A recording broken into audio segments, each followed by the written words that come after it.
உலக புகழ்பெற்ற சித்திரை திருவிழாவின் உச்ச நிகழ்ச்சியான கள்ளழகர் ஆத்துல எழுந்தருளும் நிகழ்வானது இன்னைக்கு அதிகாலை நடந்திருக்கு.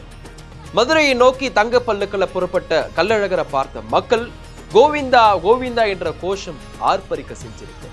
ஒவ்வொரு வருஷமும் கள்ளழகர் ஆத்துல இறங்கும் பொழுது எந்த வண்ண பட்டு கட்டி இறங்குறாரோ அதுக்கேத்த மாதிரி அந்த வருஷத்துல நல்லது கெட்டது நடக்கும் அப்படின்றது பக்தர்களுடைய நம்பிக்கையா இருந்துட்டு இருக்கு.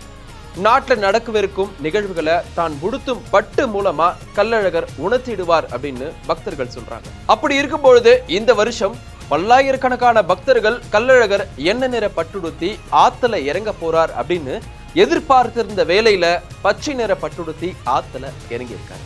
இந்த பட்டை அணியறதுக்கு பின்னாடி ஒரு வரலாறு இருக்கு. அழகருக்கான ஆடை எப்படி தேர்வு செய்யப்படும் அப்படின்னா, கள்ளழகருக்கான ஆடைகள், அவருடைய அணிகலன்கள் எல்லாமே ஒரு மரப்பெட்டியில வைக்கப்பட்டிருக்கும்.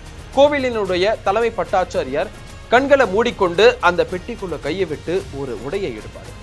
அவர் கையில எந்த நிறத்திலான ஆடை கிடைக்குதோ அதை தான் கள்ளழகர் அணிந்து கொண்டு ஆத்துல இறங்குவார். இப்படிதான் ஒவ்வொரு வருஷமும் நடக்குது. பச்சை நிற பட்டுடுத்தி வந்தா நாடு செழிப்பா இருக்கும்னும், சிவப்பு நிற பட்டுடுத்தி வந்தா விளைச்சல் சரியா இருக்காது, நாடு அமைதியாகவும் இருக்காது.